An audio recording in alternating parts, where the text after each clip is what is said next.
I paid my parents $700 each week, but they missed my child's birthday. When I asked why, my dad said, "Your kid means nothing to us." I said nothing, shaking, then I cut them off. They missed my daughter's birthday. And when I finally confronted my dad, his words were a cold, hard slap: "Your child means nothing to us." I froze, trembling, and knew then that my family, as I understood it, was gone. In that instant, I made a silent promise. I cut them off. That very Tuesday night, with a single click, over $36,000 of blind loyalty simply evaporated from my life. But let me back up a little. For 14 long months, I had been sending Martha and Robert $700 every single week. Every Friday, like clockwork, the money vanished from my account. And every Sunday, Martha would send a simple thank you text, making me feel like I was doing the right thing. I was so wrong. It had all started so innocently. Robert retired earlier than planned, and Martha had a growing pile of medical bills.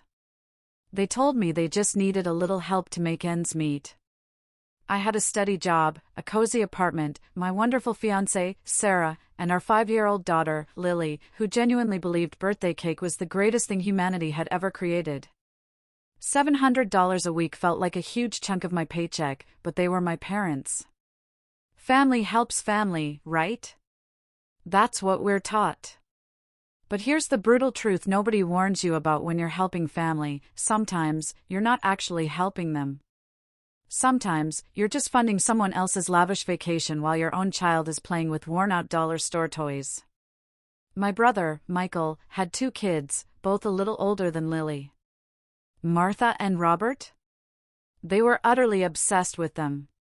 Every soccer game, every dance recital, every matching Christmas sweater was documented. Instagram posts gushed, our greatest joy. It was heartbreakingly clear. Meanwhile, Lily would get an occasional, "Oh, she's such a sweet kid," and maybe a cheap stuffed animal picked up from a gas station. I tried to rationalize it, blaming geography, or timing, or any other excuse you tell yourself when you can't bear to admit your own parents play favorites. Then came Lily's 5th birthday. Sarah and I planned everything perfectly.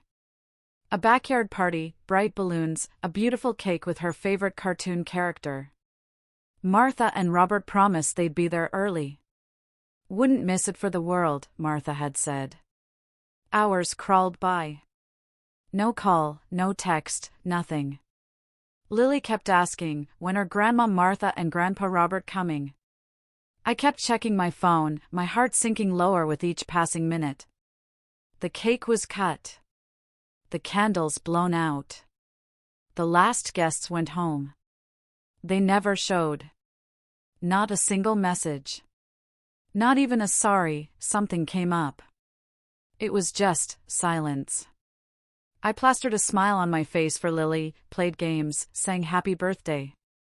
But that night, after everyone had left and Sarah was quietly cleaning up in the kitchen, I sat alone, staring at the half-eaten cake on the counter. The candles were bent and melted, the frosting smeared where Lily had blown too hard. And it hit me, hard. I had been spending $700 a week, for over a year, trying to buy a love that was never, ever for sale. My mind raced, doing the math. 14 months. $5,200 every single month.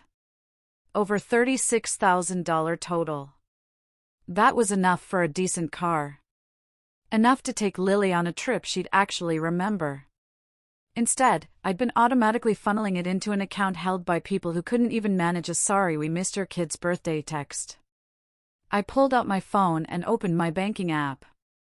The scheduled transfer glared back at me, another payment due in 2 days. With a deep breath, I canceled it. Just like that. I didn't tell anyone. I wanted to see what would happen when the money simply stopped flowing. Would they call to check on me?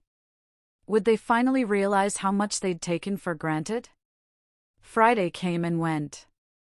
My phone stayed utterly silent. Sunday too. No thank you text.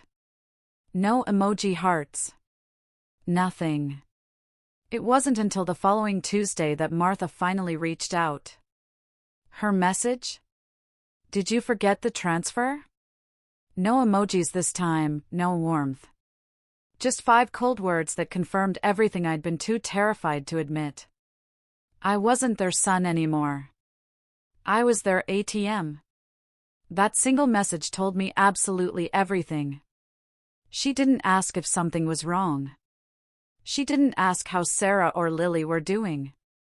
She didn't even breathe a word about Lily's birthday, the one they'd completely blown off.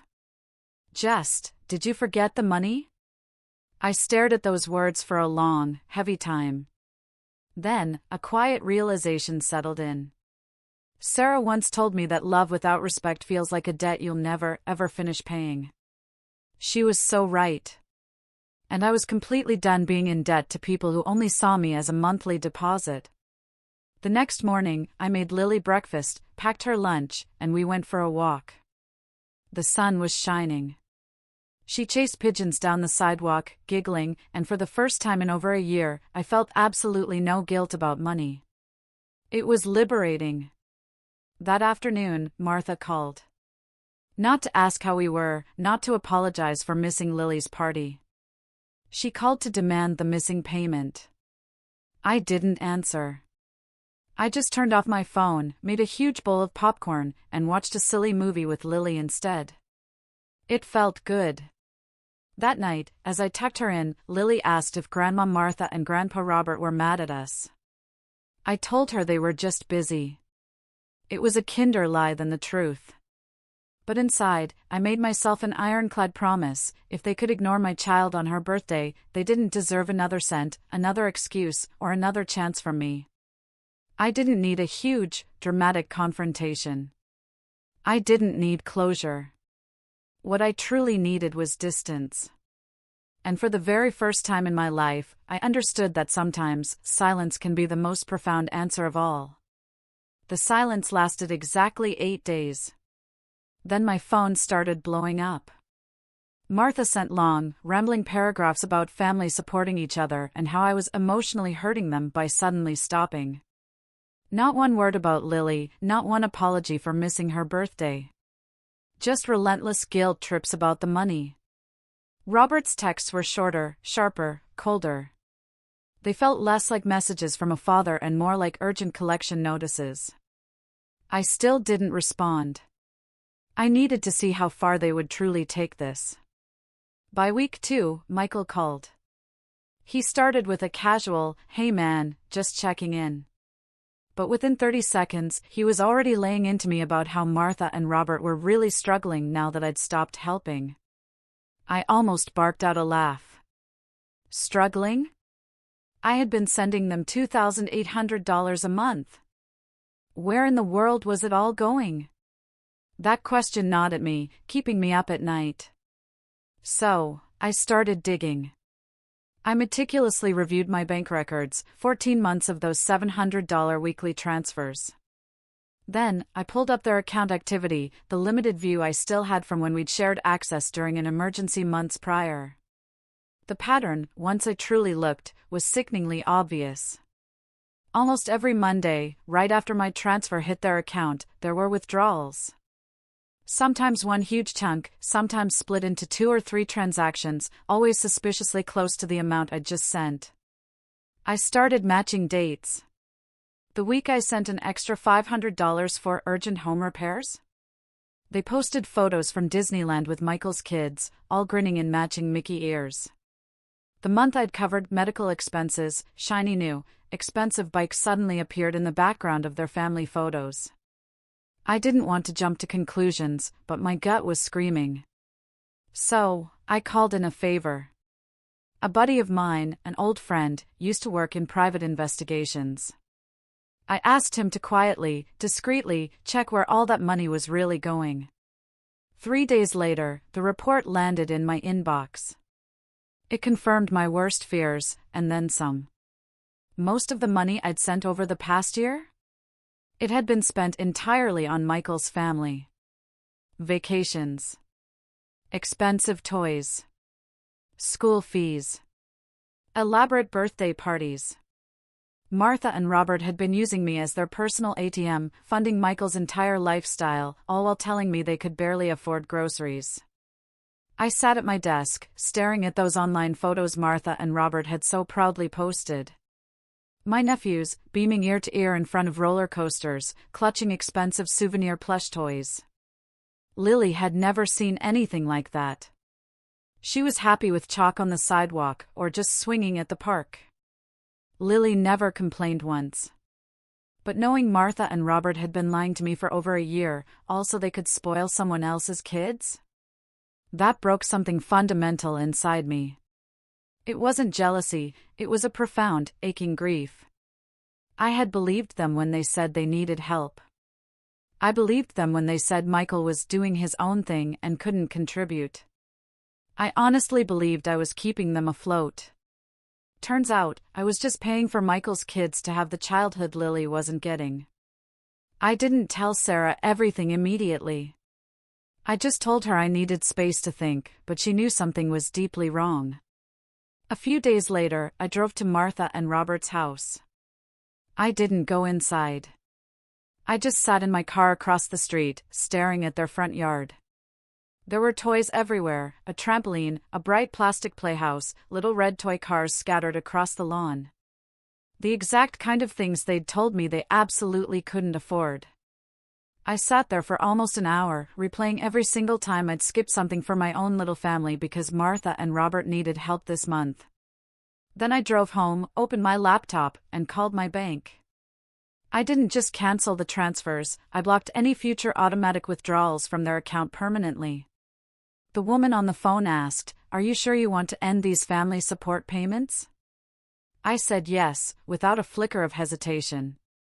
The very next day, Martha texted again. This time, she claimed it was unfair to punish everyone for one mistake. One mistake? I read it 3 times, incredulous. As if this was some small misunderstanding, not a calculated, year-long con. Robert followed up with a message about family responsibility. The sheer, blinding irony of it all made my blood absolutely boil. They had spent my hard-earned money building cherished memories for grandkids they actually cared about, all while treating Lily like an absolute afterthought. I didn't reply to either of them. The calls started slowing down after a week, eventually turning into voicemails. I never listened to them, but the long, rambling guilt trips were painfully clear from the transcripts alone. I stopped trying to explain myself. I stopped trying to fix anything, because the crushing truth was there was nothing to fix. The relationship they valued was never built on love. It was built purely on transactions. And now that I'd stopped paying, all they could do was blame me for finally walking away. A few weeks later, I took Lily to a small amusement park. Nothing fancy, but she didn't care one bit. She laughed on every single ride, ate way too much cotton candy, and told me it was the best day of her life. Watching her pure joy, something finally clicked inside me, a truth that took me 30 years to learn: love isn't measured in expensive gifts or weekly transfers. It's measured in simply showing up. Martha and Robert never learned that. And maybe they never will. As we drove home, I passed a billboard for some luxury resort. For just a split second, I wondered if that's where my money had ultimately ended up. Then I cranked up the music and just let it go. Their choices didn't define me anymore. I wasn't angry. I was finally free. Months drifted by, and my life grew quieter in the best possible way. No more crushing guilt. No more draining weekly transfers. No more pretending $700 was just helping out. At first, Martha and Robert kept trying. They'd post photos online, acting like everything was perfectly fine. But I could see the cracks forming. Michael's family stopped visiting as often. The expensive gifts dried up. The lavish vacations simply disappeared. Then the messages started again, softer this time, more calculated. Martha sent me pictures of my childhood bedroom, saying she missed the good old days. Robert left voicemails that sounded less angry, more tired, almost as if he was reading from some script someone had told him would finally work. They weren't reaching out because they missed me. They were reaching out because reality was finally catching up, and without my weekly deposits, their carefully constructed lifestyle was crumbling. I thought about responding a few times, but every time I looked at Lily, truly looked at her, I remembered exactly why I couldn't. She was visibly happier now, more confident. She'd stopped asking why Grandma Martha and Grandpa Robert never came to her school plays or called on her birthday. She'd stopped waiting for people who were never going to show up. And honestly, so had I. One Saturday afternoon, while Lily and I were baking cookies, my phone buzzed. A text from Michael. "Mom and Dad are really struggling. You need to do the right thing." I actually laughed out loud. The right thing? According to him, the right thing meant me going back to being their ATM so he wouldn't have to step up and help for once in his life. I deleted the message, wiped flour from my hands, and went back to cutting star-shaped cookies with Lily. That felt like the right thing. The following week, Martha and Robert showed up at my apartment. Unannounced. I saw them from the window before they even rang the bell. They looked older, smaller, diminished, as if the immense weight of their own choices had finally caught up to them. I didn't open the door. Not out of spite, not even out of anger anymore. I just knew there was absolutely nothing left to say.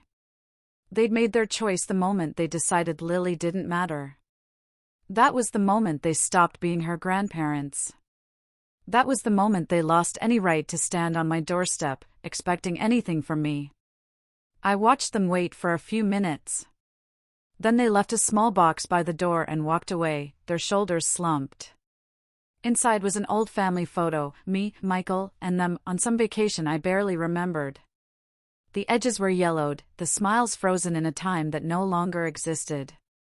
I put it in a drawer, not because I wanted to hold on to it, but because I wasn't ready to simply throw it away, either. It wasn't forgiveness.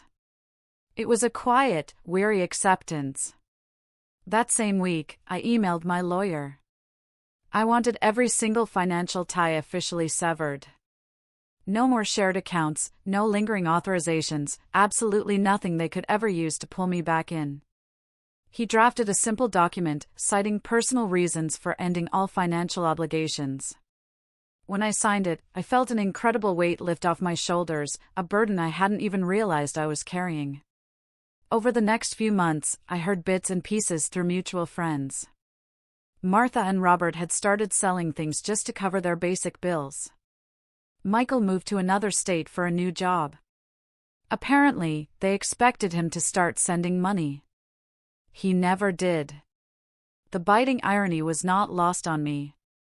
The golden child they'd spent my money on, the one they'd favored for years, simply vanished the second he was expected to contribute anything.